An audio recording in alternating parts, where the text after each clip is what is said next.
अल्हम्दुलिल्लाह नहमदुहु व नस्तईनुहु व नस्तगफिरुहु व नुमिनु बिही व नतवक्कलु अलैहि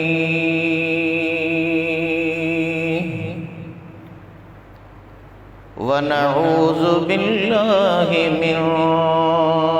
शुरूरि अनफुसिना व मिन सय्यिआति अअमालिना मन यहदिहिल्लाहु फला मुदिल्ल लहु व मन युद्लिलहु फला हादिय लहु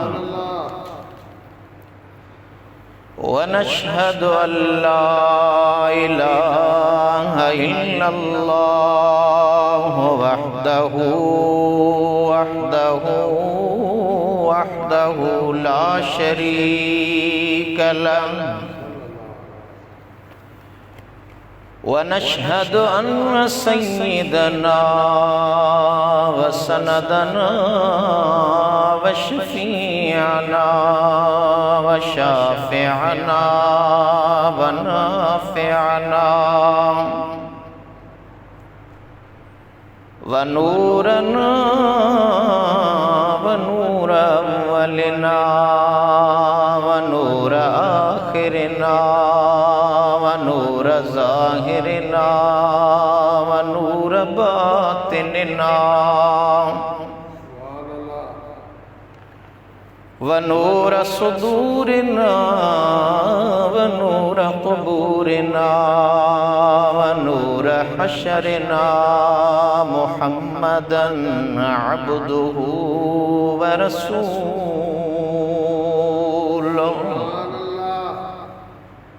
सल्लल्लाहु तआला अलैहि व अला आलिहि व अस्हाबिहि व अज़वाजिहि व ज़ुर्रिय्यातिहि व अहले बैतिहि अजमईन। अम्मा बअद फ़क़द क़ाल अल्लाहु तबारक व तआला फ़िल क़ुरआनिल करीम वल फ़ुरक़ानिल अज़ीम। अऊज़ु बिल्लाहि मिनश शैतानिर लईनिर रजीम। बिस्मिल्लाहिर रहमानिर रहीम। शहरु रमज़ानल्लज़ी उन्ज़िल फ़ीहिल क़ुरआन हुदल लिन्नासि व बय्यिनातिम मिनल हुदा वल फ़ुरक़ान। फ़मन शहिद मिनकुमुश्शहर फ़ल्यसुमहु व मन कान मरीदन औ अला सफ़रिन फ़इद्दतुम मिन अय्यामिन उख़र। युरीदुल्लाहु बिकुमुल युस्र वला युरीदु बिकुमुल उस्र वलितुकमिलुल इद्दह वलितुकब्बिरुल्लाह अला मा हदाकुम वलअल्लकुम तशकुरून।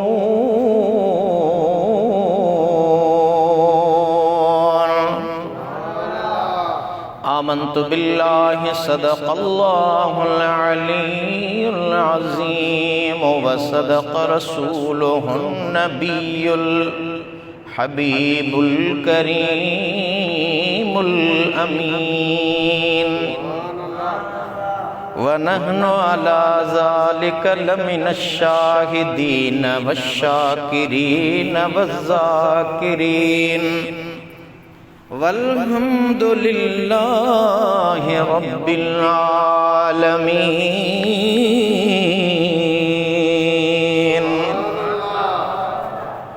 इन्नल्लाह व मलाइकतहु युसल्लूना अलन नबी या अय्युहल्लज़ीना आमनू सल्लू अलैहि वसल्लिमू तस्लीमा।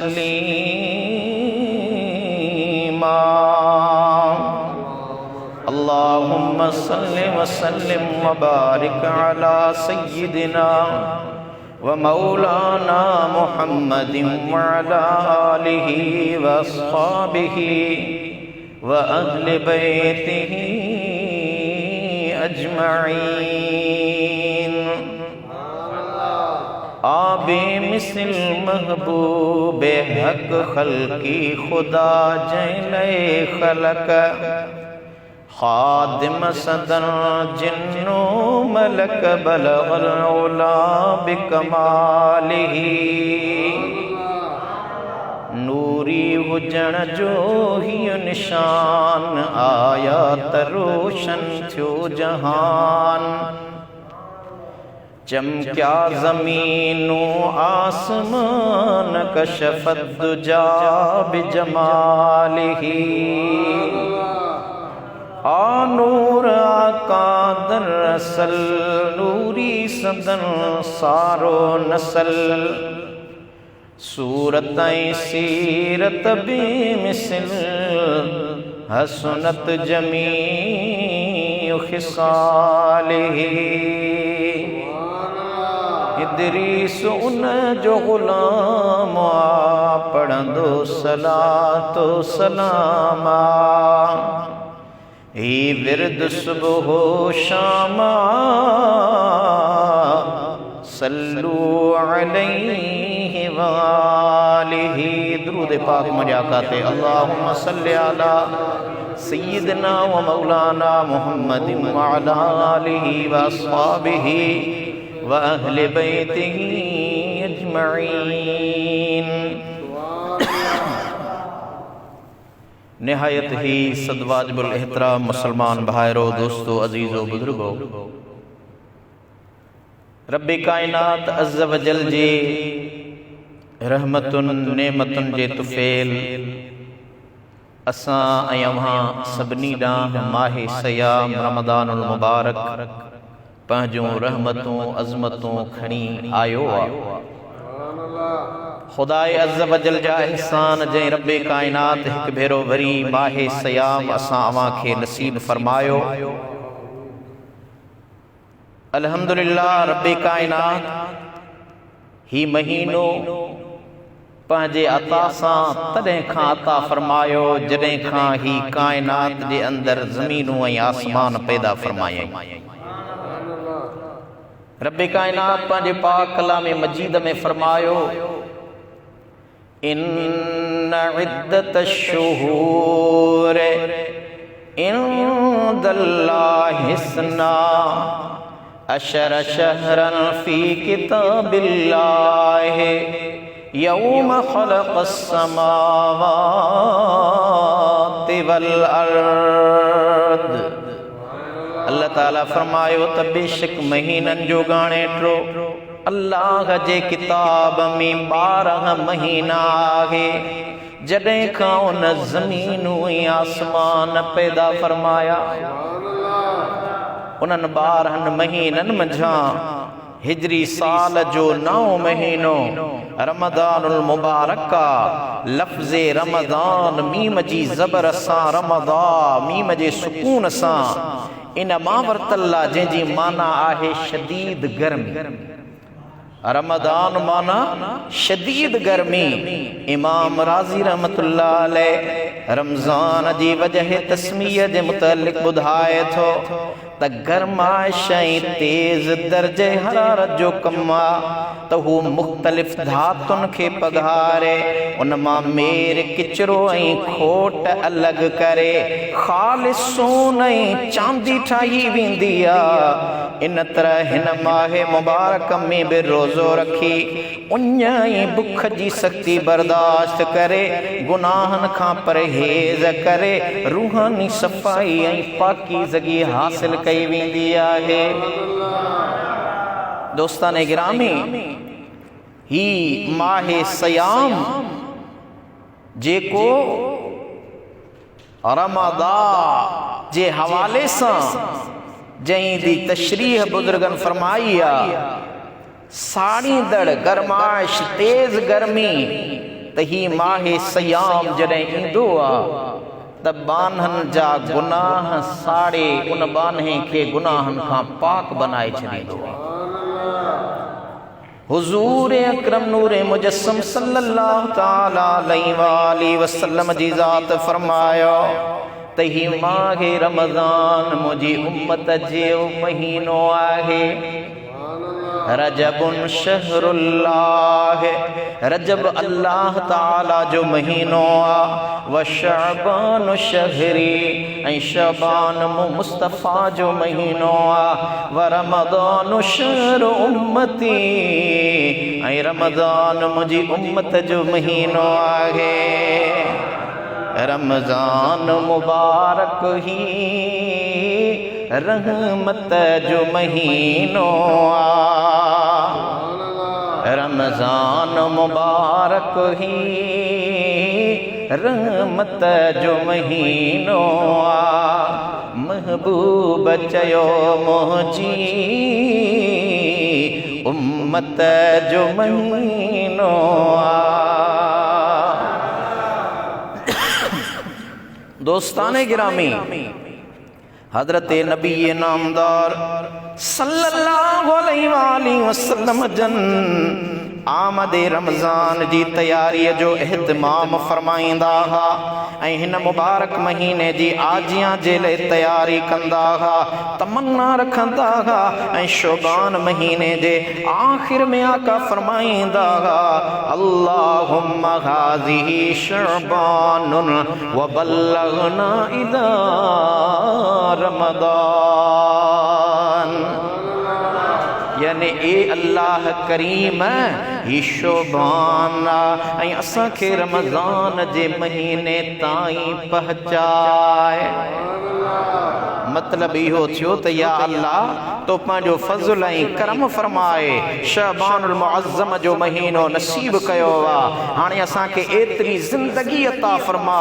जो असां रमज़ानुल मुबारक महीने जा रोज़ा रखी सघूं, उन माहे सयाम खे रोज़े इबादत ऐं तिलावत सां मल्हाए सघूं। मुंहिंजे आका नबी का नामदार सल्लल्लाहु अलैहि वसल्लम जन हिन मुबारक महीने जे इस्तक़बाल लाइ शोबान महीने में ई नफली रोज़ा रखंदा हा। मोमिनन जी माँ हजरत अम्मा आयशा सिद्दीका रदी अल्लाह ताला अन्हा फरमाए थी त मुझा सोना महबूब मदीने वारा मीर ॿियनि महीननि में एतिरा रोज़ा न रखंदा हा जेतिरा शअबानुल मुअज़्ज़म में रोज़ा रखंदा हा। एतिरे क़दर जो शअबान जा रोज़ा रमज़ान सां मिलाए छॾींदा हा ऐं फरमाईंदा हा त खुदाए अज़्ज़ व जल जो मेहमान पियो अचे, उन जो इस्तक़बाल करे रहिया आहियूं। ही माहे सयाम एॾिन रहमतुनि वारो महीनो आहे। हिकु हदीस जेका मुंहिंजे आका मदीने वारे पीर जो प्यारो असहाबी हज़रत सलमान फारसी रदी अल्लाह ताला अन्हु रिवायत थो करे। साहबी सगोरो ॿुधाए थो त मुंहिंजा महबूब रहमतुल लिल आलमीन हबीब शोबान जे आख़िरी ॾींहं ते हिकु ॾिहाड़े सभिनी सहाबा सां गॾिजी वेठा ऐं तफ़सीली बयान फरमायऊं। मुंहिंजे आका रहमत वारे हबीब फरमायो, ए इंसानो अवां ते हिकु अज़ीम शान ऐं मुबारक महीनो साए फगन थियण वारो आहे। यानी अवां ॾाढो रहमत भरियो उहो महीनो अचण वारो आहे जंहिंमें हिकु रात आहे जेका 1000 महीननि खां अफ़ज़ल आहे। मुझे आका फरमायो अल्लाह ताला हिन महीने जा रोज़ा फ़र्ज़ कया आहिनि। हिन महीने में रात जे क़याम खे सवाब जो सबब बनायो आहे। हिन महीने में नफ़ली कम फ़र्ज़ जे बराबर आहे ऐं हिकु फ़र्ज़ 70 फ़र्ज़नि जे बराबर आहे। मुझे आका फरमायो ही सब्र जो महीनो आ, सब्र जो बदलो जन्नत आ, ही हमदर्दी गमख्वारी जो महीनो आ। इन महीने में मोमिनन जे रिज़्क़ में इज़ाफ़ो कयो वेंदो आ। इन महीने में जेकॾहिं को शख्स कंहिं रोज़ेदार खे रोज़ो अफ़्तार कराए त ही अमल उन जे गुनाहनि जी माफ़ीअ जो सबबु बनबो ऐं उन जे जहन्नम खां आज़ादी जो सबबु आहे ऐं उन खे रोज़ेदार जे बराबरि सवाब बि मिलंदो ऐं रोज़ेदार जे सवाब में का कमी न कई वेंदी। सहाबे किराम अर्ज़ कयो या रसूल अल्लाह सल्लल्लाहु अलैहि वसल्लम असां मां हर शख़्स रोज़ेदार खे रोज़ो अफ़्तार कराइण जी गुंजाइश नथो रखे, छा सवाब जे अंदरि जेके ग़रीब अव्हां जा उम्मती आहिनि पोइ उहे त महरूम रहिजी वेंदा, जेके साहिबे वुसअत आहिनि उहे त रोज़ा खोलाईंदा पर ग़रीब रोज़ा न खोलाए सघंदा। मुंहिंजा सुहिणा महबूब पोइ उहे रहिजी वेंदा। मदीने वारे मीर फरमायो न जेकॾहिं अव्हां मझां याने मुंहिंजी उम्मत मझां को रोज़ो खोलाए, रोज़ो खोलाइण जे लाइ भली कतल जी हिकिड़ी गड़ी हुजे, लस्सीअ जी हिकिड़ी लप हुजे, खीर जो थोरो ढुक हुजे या पाणीअ जो गिलास हुजे, उन में बि मुंहिंजो मिठड़ो रब करीम उन खे एॾो ई अजर ऐं सवाब अता फरमाईंदो। ऐं मुंहिंजे आका फरमायो जेको ईअं कंदो न कंहिं रोज़ेदार खे कंहिं रोज़ो खोलरायो पर जेकॾहिं साहिबे इस्तिताअत वुसअत आहर ढो करे रोज़े जी अफ़्तारी कराई, मुंहिंजे आका मदीने वारे मीर फरमायो अल्लाह रब करीम जेको मूंखे हौज़े कौसर अता फरमायो आहे उन हौज़े कौसर मां मुंहिंजो मिठड़ो रब उन खे ढव ते पाणी पियारींदो। मुंहिंजे आका फरमायो त उन खे हौज़े कौसर मां एतिरो त ढव ते पाणी पियारियो वेंदो जो जन्नत में दाख़िल थियण ताईं हुन खे वरी कॾहिं बि उञ न लॻंदी। दोस्ताने गिरामी मुंहिंजे आका मदीने वारे मीर फरमायो सहाबो जी आका हिन महीने जो पहिरियों हिस्सो रहमत, विचों हिस्सो मग़फ़िरत ऐं आख़िरी हिस्सो जहन्नम जी बाहि खां छुटकारो आहे। मुंहिंजे आका मदीने वारे मीर फरमायो जेको माण्हू पंहिंजे ग़ुलाम ते यानी नौकर ते मुलाज़िम ते हिन महीने जे अंदरि नौकरी जे अंदरि मुलाज़िमत जे अंदरि ड्यूटीअ जे अंदरि रिआयत कंदो, नरमी कंदो, आसानी कंदो त अल्लाह ताला उन जी मग़फ़िरत फरमाईंदो ऐं उन खे जहन्नम खां आज़ादी अता फरमाईंदो। मुंहिंजे आका मदीने वारे मीर फरमायो हिन मुबारक महीने में 4 कम कसरत सां कंदा करियो। अब घणा 4 कम कसरत सां कंदा करियो। हुजूर जे सहाबन अर्ज़ कयो या रसूल अल्लाह सल्लल्लाहु अलैहि वसल्लम उहे कहिड़ा कम आहिनि? मुंहिंजे आका मदीने वारे मीर फरमायो ॿिनि कमनि सां तव्हां पंहिंजे रब खे राज़ी करे सघो था, उहे ही आहिनि त हिन महीने में ला इलाहा इल्लल्लाह जी कसरत कंदा करियो। ला इलाहा इल्लल्लाह जो ज़िक्र ज़्यादा कंदा कयो ऐं उन सां गॾु मुंहिंजे आका मदीने वारे मीर फरमायो तव्हां अस्तग़फिरुल्लाह ताला रब्बी मिन कुल्लि ज़ंबिन व अतूबु इलैहि इस्तग़फ़ार कसरत सां कंदा करियो। इहे 2 कम कयो ऐं जिन ॿिनि कमनि खां सवाइ तव्हांखे चारो नाहे उहे ही आहिनि। मुंहिंजे आका फरमायो त हिन भलारे महीने जे अंदरि रब्बे कायनात अज़्ज़ व जल खां जन्नत जी तलब कंदा करियो ऐं जहन्नम जी बाहि खां निजात जूं दुआऊं घुरंदा करियो। यानी कसरत सां रब्बना आतिना फिद दुनिया हसनतुम व फिल आखिरते हसनतुम व किना अज़ाबन नार। मुझे आका फरमायो इहा दुआ कसरत सां पढ़ंदा रहो, यानी सब खां पहिरियां ला इलाहा इल्लल्लाह जो ज़िक्र घणो कयो, ॿियो इस्तग़फ़ार कयो, ऐं टियों जन्नत जी तलब करे जहन्नम खां दिफ़ा जी दुआ घुरो। ए मुंहिंजा मिठड़ा रब करीम हिन भलारे महीने जे सदके असां ते करम फरमा। रब्बे कायनात अज़्ज़ वजल पंहिंजे पाक कलाम मजीद में फरमायो, शहरु रमज़ान अल्लज़ी उन्ज़िल फ़ीहिल क़ुरआन हुदल लिन्नास व बय्यिनातिन मिनल हुदा वल फ़ुरक़ान फ़मन शहिद मिनकुमुश शहर फ़लयसुमहु व मन कान मरीदन औ अला सफ़रिन फ़इद्दतुम मिन अय्यामिन उख़र युरीदु अल्लाहु बिकुमुल युस्र वला युरीदु बिकुमुल उस्र वलितुकमिलुल इद्दत वलितुकब्बिरुल्लाह अला मा हदाकुम वलअल्लकुम तशकुरून।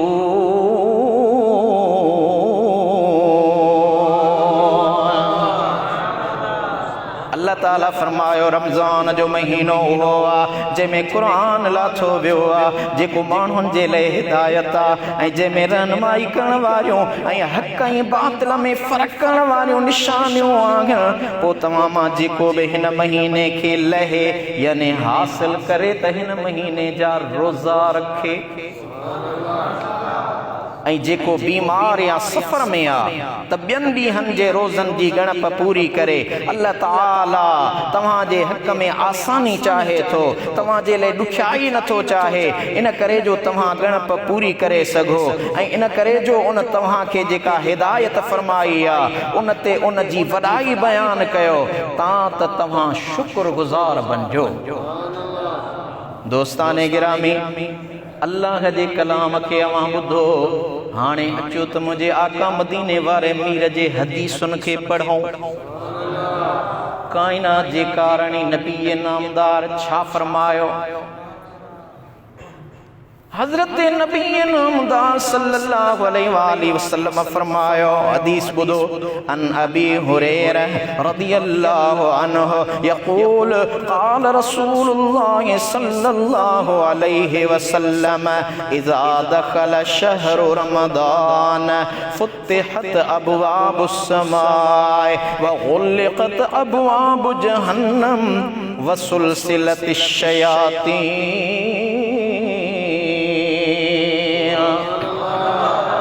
बुखारी शरीफ की रिवायत कयल हदीस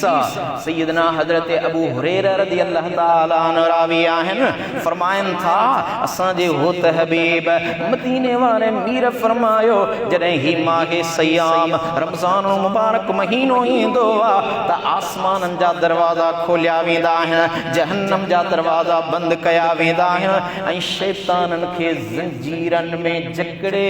क़ैद कयो वेंदो आहे। हाणे को माण्हू चवे साईं जॾहिं शैतान जकड़जी वियो त पोइ मुल्क मां शैतानगिरी त अञा ख़तम न थी, माण्हू रोज़ा बि नथा रखनि, रमज़ान जो अदब बि नथा कनि,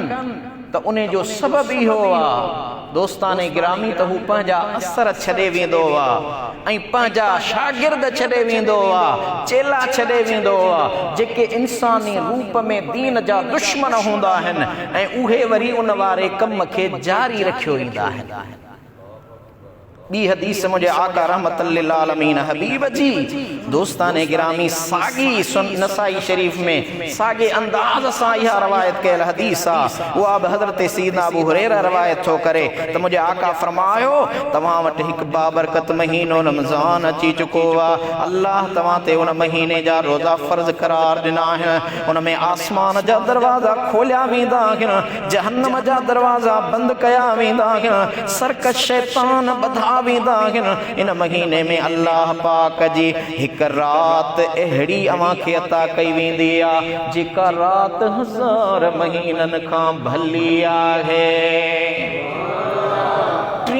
हदीस मुझे आका जी अन अबी हुरैरह अन रसूलुल्लाह सल्लल्लाहु अलैहि वसल्लम कान यकूल अस्सलावातुल खम्स वल जुमअतु इलल जुमअह व रमदानु इला रमदान मुकफ्फिरातुन मा बैनहुन्न इज़्जतनबल कबायर। मुस्लिम शरीफ की रिवायत के हदीसा मुझे आका मदीने वारे मीर फरमायो हजरत नबी नामदार बुधायो तवां जेके 5 नमाज़ूं पढ़ंदा आहियो हिक नमाज बी नमाज ताईं ऐं जीअं जुमो आहे हिकिड़ो जुमो ॿिए जुमे ताईं ऐं हिकिड़ो रमज़ानुल मुबारक ॿिए रमज़ानुल मुबारक ताईं इन जे विच में जेकॾहिं अवां कबीरा गुनाह न कयो ऐं अवां खां ख़ुदा न ख़्वास्ता सगीरा गुनाह थी वञनि मुंहिंजे आका फरमायो त हुन निमाज़ जे सदके रब्बुल आलमीन अवां जे ॾींहं जा गुनाह माफ़ कंदो आहे। वकी हिकिड़ो जुमो अवां पढ़ियो वरी इंतज़ार में आहियो त अॼु जुमे जी नमाज़ में ॾाढो सुकून आयो ईंदड़ जुमो बि ईअं अदा कबो त इन अवां जे शौक़ ऐं ज़ौक़ जे करे रब्बे करीम ॿिए जुमे जे दरमियान ईंदड़ सभु सगीरा गुनाह अवां जा माफ़ करे थो छॾे। अहिड़ी तरह जेकॾहिं अवां हिकिड़े रमज़ानुल मुबारक खे अदब ऐं एहतराम सां सुकून सां गुज़ारियो ॿियो रमज़ानुल मुबारक जेसीं ताईं ईंदो आहे मुंहिंजे आका फरमायो अवां जे गुनाहनि जो कफ़ारो अदा थींदो रहंदो आहे रब अवां जा गुनाह बख़्शींदो रहंदो आहे। चौथी हदीस मुझे आका जी अन अबी मसऊदिल ग़िफ़ारी रदियल्लाहु अन्हु क़ाल समिअतु रसूलल्लाह सल्लल्लाहु अलैहि वसल्लम ज़ात यौमिन व अहल्ल रमज़ान फ़क़ाल लौ यअलमुल इबादु मा रमज़ान लतमन्नत उम्मती अन यकून सनह कुल्लहा। शुबुल ईमान जी रवायत के हदीसा हजरत अबू मसऊद ग़िफ़ारी रदियल्लाहु अन्हु रिवायत कन था तो हुजूर फरमायो रमज़ान जो महीनो शुरू थी चुको हो हिक ॾींहुं मां नबी नामदार जी दरबार में अर्ज़ कयो जेकॾहिं माण्हुनि खे मुंहिंजे आका रहमत वारे हबीब ॿुधायो सहाबो जी आका जेकॾहिं माण्हुनि खे रमज़ानुल मुबारक जे रहमतुन बरकतुन नेमतुन इनायतुन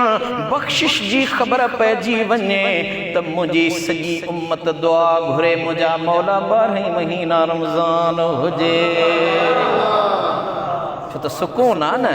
जहीं खे सुकून ईंदो उहो इहा ई दुआ घुरंदो मुंहिंजा मौला ही हिकिड़ो महीनो छो ॾिनो अथई जीअं भेटा ई फरमायो न जेको अल्लाह जी राह में सिर ॾींदो हुआ उनखे ख़ुदा जी राह में क़ुर्बान थियण ते एॾो मज़ो ईंदो हुआ हिकिड़ो सिर हबीब खे ॾींदे लज मरां हुजनि सिर घणा त वारे वारे वढियां पर मुंहिंजे मथे जे हुजे सिरन 100,000 त तुंहिंजी साण तवार हर हर वढियां हेकड़ो। त हिन माहे सयाम जी एडी बरकत हजरत अबू हुरैरा रदियल्लाहु ताला अन्हु खां 5 हदीस रवायत कयल मुझे आका सल्लल्लाहु अलैहि वसल्लम जन हलफन कसम खणी फरमायो त तवां ते एड़ो महीनो अची वियो अमां ॾांहुं रब करीम एड़ो सआदत भरियल लम्हनि वारो महीनो आंदो जेको मुसलमाननि ते उन खां बेहतर ऐं मुनाफिकनि ते उन खां वधीक बदतर ॿियो महीनो आहे ई कोन। हुजूर निशानदही कई महबूबन फरमायो त ही उहो महीनो आहे जेको मुसलमाननि जे लाइ सभिनी महीननि खां बेहतर ऐं मुनाफिकनि जे लाइ हिन खां वधीक बदतर महीनो ॿियो आहे ई कोन। ख़बर पई त जेको रमज़ानुल मुबारक जो अदब कंदो आहे हिन माह खे सियाम जो एहतराम कंदो आहे पर जेकॾहिं को मरीज़ पोढ़ो पीर सन्ना औरत खीर पिया अखबार जे करे यानी शरई उज़्र जे करे रोज़ा न रखे पर उन माहे सयाम जो अदब एहतराम करे एहतराम जे करे बि रब करीम उन जे मथां अताऊं कंदो लेकिन मुझे आका फरमायो मुनाफिक जे लाइ गरो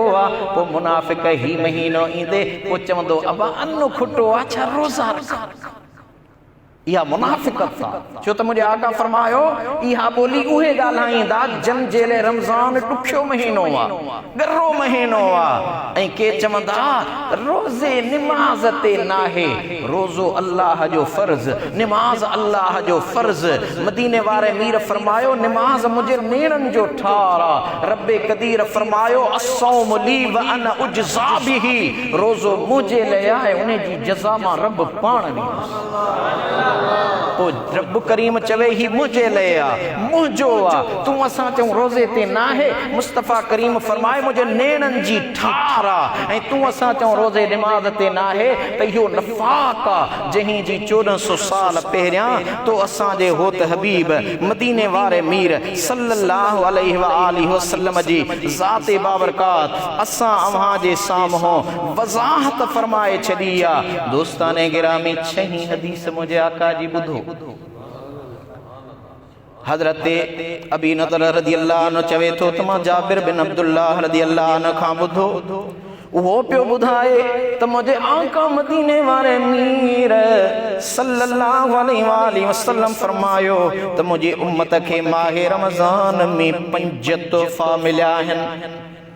जेके उन खां पहिरियां उम्मतुनि खे कोन मिलिया सहाबा अर्ज कयो या रसूल अल्लाह सल्लल्लाहु अलैहि वसल्लम ओ मुझा आका उहे 5 तोहफ़ा कहिड़ा आहिनि जेके अव्हां जी उम्मत खे मिलिया ॿियनि उम्मतुनि खे न मिलिया मुझे आका मदीने वारे मीर जी ज़ात बाबरकात फरमायो त पहिरियों इहो जॾहिं रमज़ान जी पहिरीं राति ईंदी अल्लाह पाक उन्हनि जे तरफ़ नज़रे करम फरमाईंदो आहे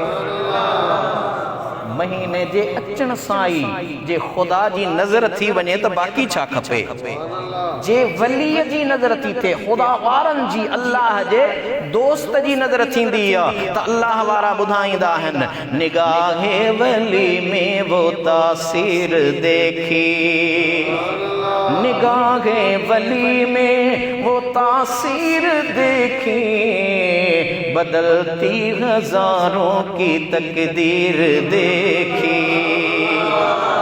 जे वली कामिल जी निगाह थी वने तकदीर तब्दील थी वने पर जे रब्बे कदीर जी निगाह थी वने त बाकी छा खपे तू चवी ही मुझो रब करीम चवे ही मुझो हिन जे मथा मुझी नजर इनायत मुझे आका मदीने वारे मीर फरमायो हिन भलारे महीने जे सदके जहीं मुझे उम्मती ते खुदा जी निगाह पवंदी उन्हें ता अज़ाब खत्म ये पहिरियों इनाम जेको हुजूर नबी नामदार सल्लल्लाहु अलैहि वसल्लम जी उम्मत जे मथा थे थो सहाबा के या रसूल अल्लाह बियो इनाम कहिड़ो मुझे आका मदीने वारे मीर सल्लल्लाहु अलैहि वसल्लम फरमायो त जने शाम जो वक्त थींदो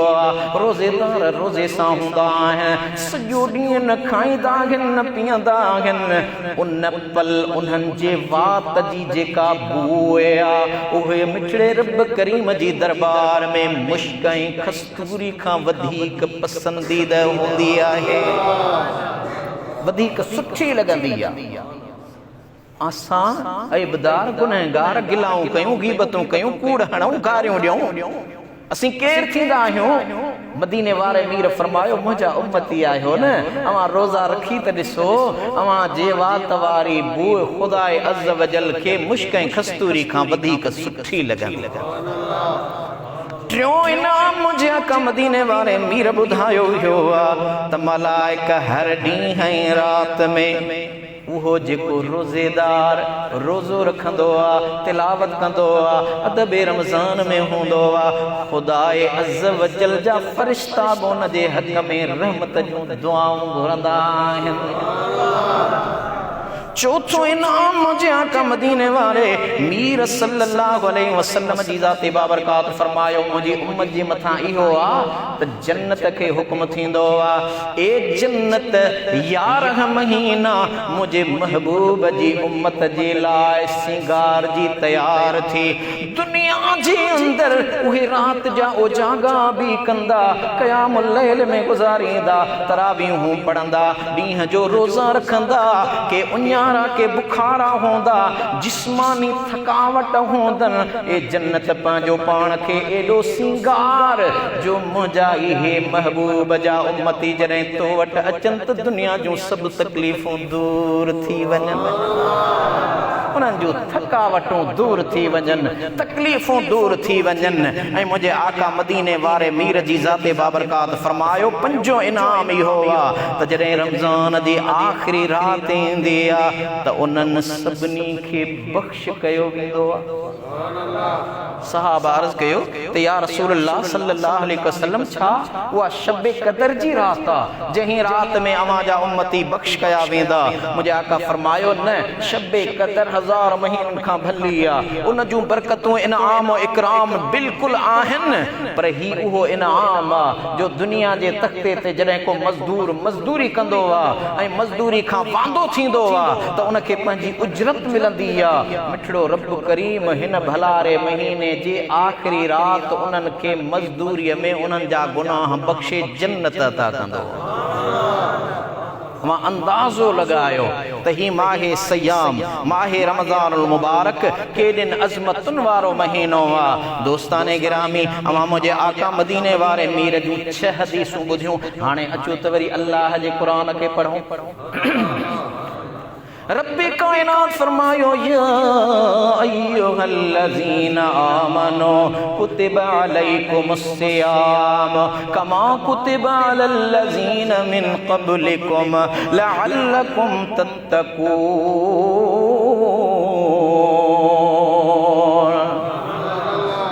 ए ईमान वारो अवां ते रोज़ा ईअं फ़र्ज़ कया विया आहिनि जियां अव्हां खां अॻियनि जे मथां रोज़ा फ़र्ज़ कया विया इन जे करे तव्हां मुत्तकी ऐं परहेज़गार बणिजो ईमान वारनि सां ख़िताब आहे हिन ते आयत करीमा में रोज़े जी फ़र्ज़ियत ऐं उन जे इनाम जो ज़िक्र आहे दोस्ताने गिरामी रोज़ो जंहिंखे तव्हां असां चऊं था सौम हिन में सयाम जो लफ़्ज़ आयो आहे उहो सौम जो जमा आहे जंहिं जी माना आहे रुकजी वञणु रब्बे कायनात फरमाईंदो आहे तव्हां गुनाहनि खां रुकजी वञो कूड़ खां रुकजी वञो बदनिगाही खां बची वञो ऐं उन सां गॾोगॾु पंहिंजा पेर काॾे गुनाहनि जे इरादे सां न खणी वञो पंहिंजे सोचुनि खे तब्दील बनायो क़ुर करीम जी तिलावत सां दिलि लॻायो पंहिंजी जिहालत वारी ज़िंदगी खां मूं रब्बे कायनात जी दरबार में अचो हेॾां ईंदो त मां रब करीम खे आला इनाम इकराम अता कंदुसि दोस्ताने गिरामी रमज़ानुल मुबारक मक्की जिंदगी में न हो मदनी जिंदगी में मुझे आका रहमत वारा हबीब जॾहिं हिजरत करे मदीनतुल मुनव्वरा में आया उन मदीनतुल मुनव्वरा में मुझा महबूब जहीं साल पाण क़िबलतैन मस्जिद में नमाज अदा फरमाए रहा हा नमाज ज़ुहर ऐं उन में ही हुक्म मिलियो हो तो मुझा महबूब अवां दिल में चाहियो था तो यहूदी अवां के ताना था ॾियनि त ए मुस्तफ़ा करीम जे तूं ख़ुदा जो महबूब नबी आ त असां यहूदिन वारे क़िबले बैतुल मुक़द्दस ॾांहुं मुंह करे नमाज छो पियो पढ़ी हुज़ूर दुआ घुरी मुंहिंजा मौला करम कर मूंखे मुंहिंजे ॾाॾे इब्राहिम वारो काबो अता फरमा रब्बे कायनात महबूब खे फरमायो हबीब जीअं तूं चवंदे ईअं थींदो 19 साल हुजूर नबी नामदार सल्लल्लाहु ताला अलैहि वसल्लम जी ज़ाते बाबरकात बैतुल मुक़द्दस खां काबे दे निगाह फरमाए, नमाज अदा फरमाई है। काबो करीम तो असांजो क़िबलो बनियो हो। 19 साल सन 20 हिजरी जे अंदर मुझे महबूब मदीने वारे मीर खे रब्बे कायनात रोज़ा अता फरमाया। दोस्ताने गिरामी, कई रवायतों हदीसों मुझे आका मदीने वारे मीर जूं ज़हन में आहन, लेकिन ही रमज़ानुल मुबारक ए दिन अज़मतुन बरकतुन नेमतुन रहमतुन वारो महीनो आ, जहीं जे चंड नज़र अचण खां वठी ख़ुदा जी रहमत जो नुज़ूल थींदो आ। हज़रत अमीर उमर साईं रवायत था कन तो मुझे आका मदीने वारे मीर फरमायो, जॾहिं रमज़ानुल मुबारक ईंदो आ फज्र जे टाइम ते ऐलान थींदो आ। हूअं त ॿियनि ॾिहाड़नि में टाइम न मिलंदो आ, लेकिन हिन भलारे महीने में ऐलान थींदो आ, उथो मोमिन रमज़ान आयो आ, ओ ॾोह बख़्शायो रब रिझायो, ताज़ो करण ईमान आयो आ। उथो उथो मोमिन रमज़ान आयो आ। हज़रत अमीर उमर साईं फरमाइनि था, हाणे जॾहिं उहो ऐलान ॿुधी रोज़ेदार रोज़े जी नियत सां इरादो करे पंहिंजे बिस्तरे खे छॾींदो आहे, उहो बिस्तरो दुआ घुरंदो आहे, ए मुंहिंजा मिठड़ा रब करीम, हिन तुंहिंजी रज़ा जे वास्ते मूंखे छॾियो आहे, हिन खे जन्नत में आला गिल्म गालीचा अता कजां। उथंदो खट तां पलंग तां उथी, बेड तां उठी जुती पाईंदो आहे, उहा जुती दुआ घुरंदी, मुंहिंजा मौला हिन तुंहिंजी रज़ा जे वास्ते मूंखे पातो आहे, मिठड़ा रब करीम मां जुती दुआ थी घुरां हिन खे, जेका पुलसरात तरार खां तिखी वार खां सन्नी आहे, उहा आराम सां पार पुॼाइजां। पानी खणंदो, बदनो खणंदो, लोटो खणंदो, टंक खोलींदो, उहो पानी खुदा अज़्ज़ व जल जी दरबार में दुआ घुरंदो, मुंहिंजा मौला हिन पाकाई जे इरादे सां मूंखे इस्तेमाल कयो आहे, मां पानी तोखां दुआ थो घुरां रब करीम, हिन खे पाकन पाक बना, ऐं मुंहिंजा मौला हिन खे क़यामत जे ॾिहाड़े पंहिंजे महबूब मुस्तफ़ा जे हथड़नि सां हौज़े कौसर नसीब कजां। अहिड़ी तरह हर उन जो अमल, पानी दुआ घुरे, जुती दुआ घुरे, बिस्तरो दुआ घुरे, वुज़ू कंदो आहे, वुज़ू वारा गुनाह छणी विया। हाणे उहो जॾहिं ख़ुदा अज़्ज़ व जल जी बारगाह में क़यामुल लैल में बीहंदो आहे, छो त मुंहिंजा महबूब आका मदीने वारा मीर बि रात जो जागी गुज़ारींदा हुआ, पर अल्लाह ताला जो अमर हो निस्फुल लैल, मुंहिंजा महबूब अवां सॼी रात न जागो, रात जो अधु या उन खां बि अञा थोरो हिस्सो हबीब अवां पंहिंजी उम्मत खे चओ थोरो हिस्सो जागन, मां रब उन्हनि खे सवाब सॼी रात जो ॾींदुसि। जीअं हिकिड़ी हदीस में ईंदो आहे, मुंहिंजे आका फरमायो, जंहिं इशा जी नमाज़ इशा जमात सां अदा कई ऐं ज़िक्र अज़कार करे सुकून जी निंड सुम्ही रहियो, वरी सुबुह जो आज़ान ॿुधी नमाज़ फजर ते आयो, तस्बीह पढ़ंदो आयो, दुरूद व सलाम जी तवार कंदो आयो, अल्लाह जे घर में पहुचंदो आहे, नमाज़ फजर अदा कंदो आहे। हिकिड़ो माण्हू सॼी रात नफ़िल पढ़े, इशा जी नमाज़ खां पोइ क़यामुल लैल में गुज़ारे, लेकिन फजर जी जमात उन खां निकिरी वई, ॿियो माण्हू रात जो इशा जी नमाज़ पढ़ी करे नफिल वित्र सुन्नतूं अदा करे सुम्ही रहियो, फजर जी नमाज़ जमात सां अदा कयईं, रब्बुल आलमीन हुकुम कयो, मलाइको लिखो त ही मुंहिंजो बानो सॼी रात इबादत में हो। ही पैकेजन वारी स्पेशल पैकेजन वारी उम्मत आ हुजूर जी, जंहिं जे मथां तमाम आला इनाम ऐं इकराम कया वेंदा आहिनि। मुंहिंजे आका फरमायो, सहरी ज़रूर कंदा करियो, ही मूं मुस्तफ़ा करीम जी सुन्नत आ, भली हिकिड़ी कतल जी गड़ी, हिकिड़ो पाणीअ जो ढुक, खीर जी लप सां सहरी कयो, छो इन्नल्लाह व मलाइकतहु युसल्लूना अलल मुतसहिरीन। बेशक अल्लाह उन जा फरिश्ता सहरी करण वारे जे मथां रहमतूं मोकिलींदा आहिनि।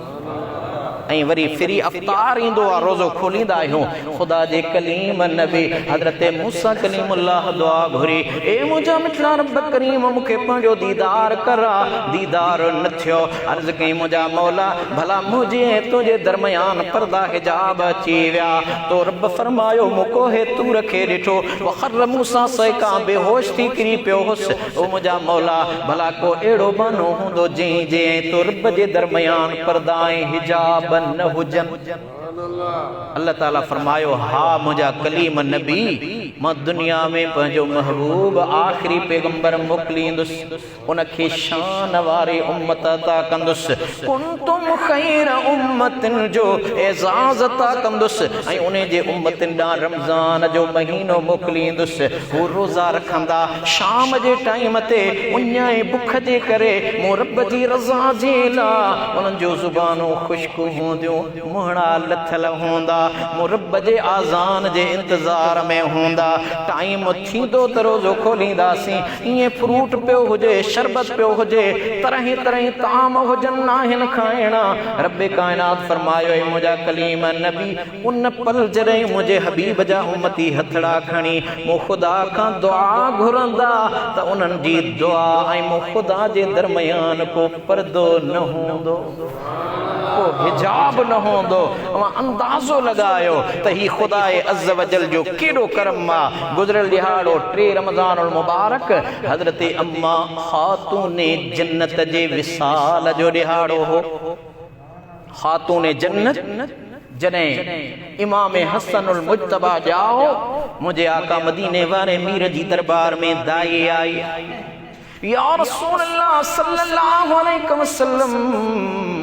किथे अवां जी न्याणीअ खे का बीमारी त नाहे, को आरज़ो त नाहे, का तकलीफ़ त नाहे। हुज़ूर फरमायो छा पई चवी चाची उम्मुल फज़ल? मुझे आका मदीने वारे मीर जी दरबार में अर्ज़ कई साईं औरतूं ॿार ॼणींदियूं आहिनि, हैज़ो नफ़ास जा खून औरतुनि जे ज़िंदगी जे मामूलात में आहिनि, लेकिन ख़ातूने जन्नत उन्हनि मरहलनि मां न गुज़री आहे। मुझे आका मदीने वारे मीर फरमायो चाची घबराए न, मुझी फातिमा का आम औरत नाहे, ही खातूने जन्नत जन्नती हूरा जहीं के अल्लाह तबारक व तआला इंसानी रूप में दुनिया में मोकलियो आ। मुझी खातूने जन्नत आम दुनिया जो औरतों मिट्टी मां पैदा थियल आहिनि, लेकिन मुझी फातिमा के अल्लाह ताला जन्नत जे मुश्क मां पैदा फरमायो।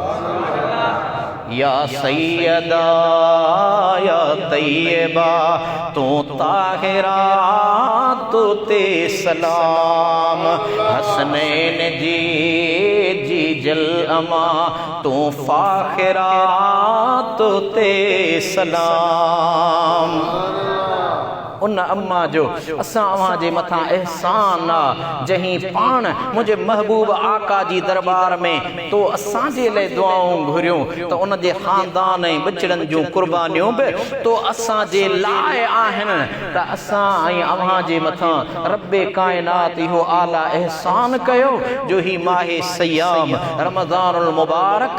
रहमत सां माला माल, बख्शिश सां माला माल, जहन्नम जी बाहि खां छोटकारे सां माला माल, शब्बे कदर सां माला माल, क़ुरान करीम जे नुज़ूल सां माला माल, एॾियूं नेमतूं ऐं रहमतूं ॾेई करे अल्लाह ताला मोकिलियो। असां वहां तरावीह पढ़ूं, तरावीह नफ़ली नमाज़ आ, बरकातूं पढ़ूं। अल्लाह जो महबूब फरमाए अवां खे फ़र्ज़ जो सवाब मिलंदो, पर जे फ़र्ज़ पढ़ंदो अवां खे 70 फ़र्ज़ जो सवाब मिलंदो। त ही ख़ासि पैकेजनि जो महीनो जेको रब्बे काइनात असां अवां खे अता फरमायो आहे, उन मझां असां पाण बि फ़ाइदो वठूं, पंहिंजे बचड़नि पंहिंजे अहलो अयाल खे उन रहमतुनि सां मुस्तफ़ीज़ कयूं। अल्लाह ताला मुंहिंजो चवण वहां जो ॿुधण पंहिंजी बारगाह इलाही में मक़बूल ऐं मंज़ूर फरमाए। वमा अलैना इल्लल बलागुल मुबीन।